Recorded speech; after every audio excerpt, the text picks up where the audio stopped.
On the morning of the 20th January 1879, Number 2 Column, to which I had been appointed transport officer, was stationed as follows: Number 1 and 3 battalions of the 1st Regiment, native contingent, and 1 mounted troop under Captain Cherry, 32nd LE, at Kranz Kop.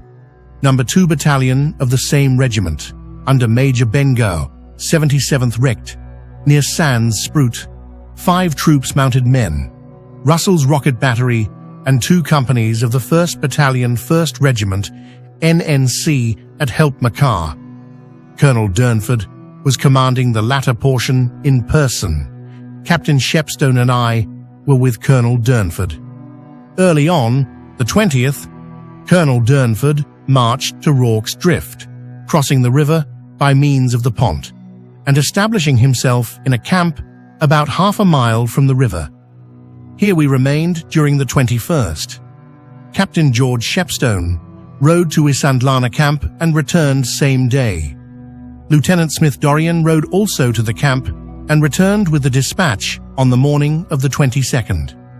Colonel Durnford was on the road to the Dutch farms on the Biggersberg for the purpose of commandeering the Dutchmen's wagons when the dispatch reached him. I was with Colonel Durnford, and he remarked to me just what I thought. We are to proceed at once to Isandlwana. There is an impi about 8 miles from the camp, which the colonel moves out to attack at daybreak. Colonel Durnford returned to Rorke's Drift camp at once and marched for Isandlwana at about 7:30 or 8 a.m. My orders were to see all the wagons inspanned, start them all off, and hand them over to Conductor McCarthy and then join Colonel Durnford. I complied with these instructions and arrived at the Isandlwana camp with Colonel Durnford about 10 or 10:30 a.m. Having made all the necessary arrangements for his column, Durnford took over the command from Colonel Pauline of the 24th Regiment. When Durnford reached the camp, he received from Colonel Pauline all the information he could give when Pauline said, "I'm sorry you have come, as you are senior to me, and will of course take command." Durnford replied, "I'm not going to interfere with you. I'm not going to remain in camp," or words to that effect. Pauline gave over to Durnford a verbal state of the troops in camp at the time and stated the orders he had received to defend the camp. These words were repeated 2 or 3 times in the conversation.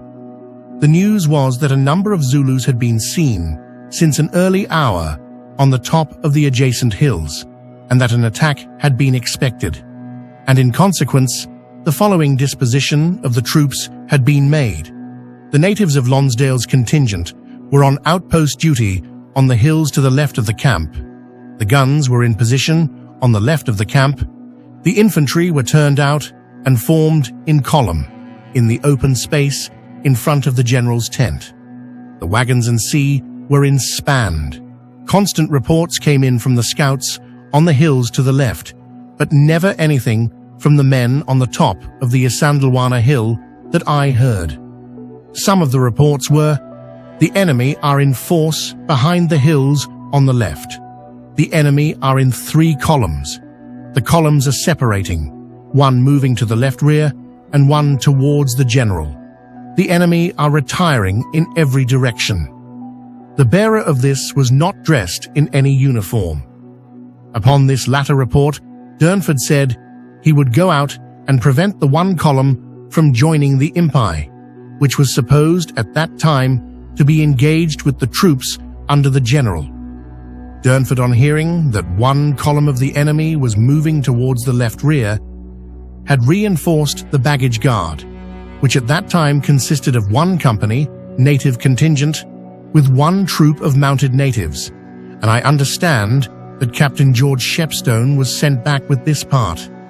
Durnford, having decided to take out a force to attack the Zulus, who were reported to be retiring in every direction, said to Colonel Pauline, "I will take out some of my own men if you will let me have a couple of companies of infantry to support them."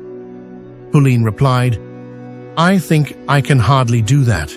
My orders are to defend the camp, and we couldn't spare the men." Durnford said, "Very well, perhaps I had better not take them. I will go with my own men."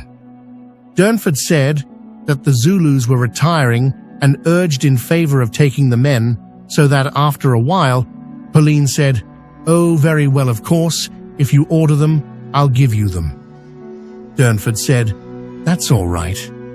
Lieutenant Colonel Pauline consulted with his officers, and in a few minutes, Lieutenant Melville came up and said, "Colonel, I really don't think Pauline would be doing right to send any men out of camp when his orders are to defend the camp."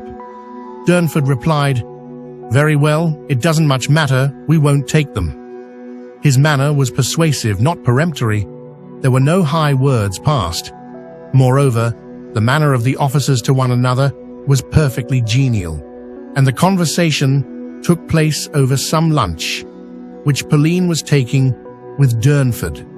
Colonel Durnford now sent 2 troops on the hills to the left under Captain Barton NNC, and took with him to the front the remaining 2 troops and Russell's rocket battery with a company of the NNC under Captain Norse as escort to the battery. On leaving the camp, he said to Pauline, "If you see us in difficulties, you must send and support us." Going at a canter, the rocket battery and escort were soon left behind. Having proceeded between 5 and 6 miles, a mounted man came down from the hills on the left and reported that there was an immense impai behind the hills to our left, and he had scarcely made the report when the Zulus appeared in force in front of us and to our left. They were in skirmishing order, but 10 or 12 deep, with supports close behind. They opened fire at us at about 800 yards and advanced very rapidly. We retired some little way, taking up a position in a donga or watercourse, of which there are several across the plain in front of Isandlwana. We retired steadily in skirmishing order, keeping up a steady fire for about 2 miles when we came upon the remains of the rocket battery, which had been cut off and broken up. There was a hand-to-hand engagement going on with those that remained. The left wing, while returning, was wheeled up to the right and drove the Zulus back, who were not in very large numbers just there at that time. It appears that Captain Russell, whilst following up with the battery, perceived some of the enemy on his left. He fired 3 rockets with some effect. This was followed by a volley from the Zulus. The native contingent retired. The mules were frightened and disorder was caused. The enemy, seeing this, ran down the hill and attacked the battery. Captain Russell was killed. As the mounted men retired towards them, the Zulus ran back to their cover. The retreat was continued until we arrived at a donga about half a mile in front of the camp. Here a few mounted men, carbineers, Natal mounted police, reinforced our right. A stand was made here, but we were eventually driven in, and the camp was taken from the left.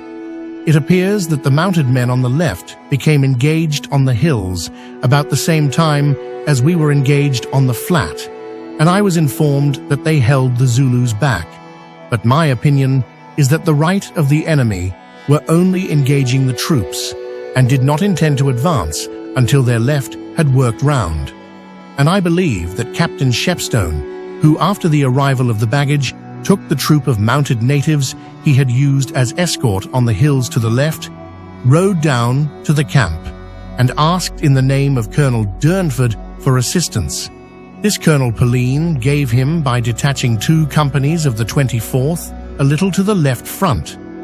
These, together with the mounted men and Lonsdale's contingent, fell back into the camp, and in spite of the artillery fire and the steady musketry of the infantry, who were in good position amongst the stones and boulders to the left and left center of the camp, and who stood their ground most gallantly, the enemy steadily advanced.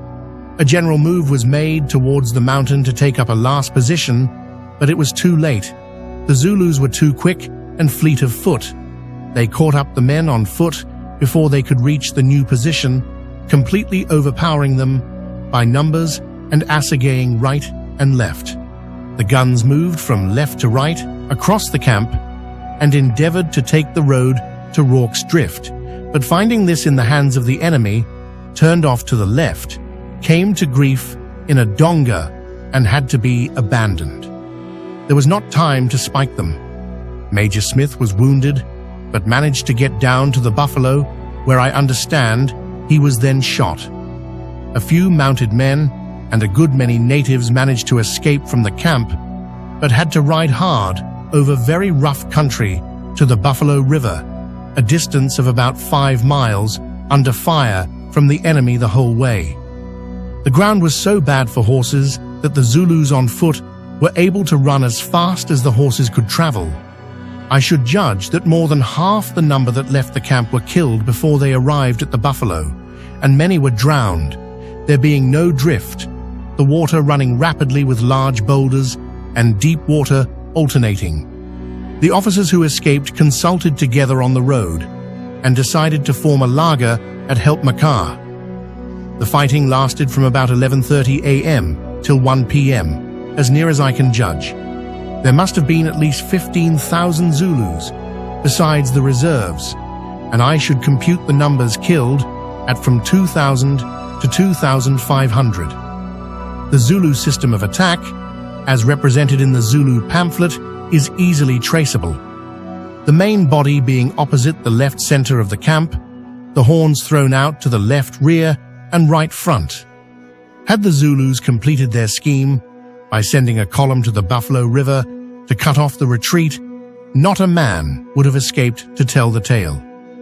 As far as I am personally concerned, when I got back to the camp with the mounted men who had now been driven out of the donga, I found that the enemy had rushed the camp from the left and were engaged hand-to-hand with the infantry who were completely overpowered with overwhelming numbers. I saw that all was over.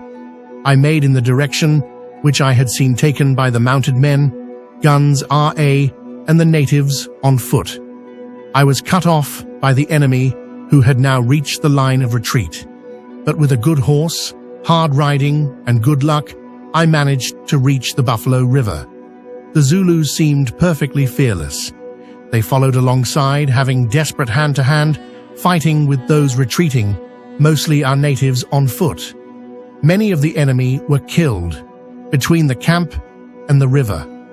On several occasions, they were quite close to me, but I was fortunate enough to escape, whilst others dropped at my side. They fired at us the whole way from the camp to the river, but having mounted the bank on the opposite side, we were safe. I made for Help Makar by order of Captains Essex and Gardner, and assisted in forming a laager.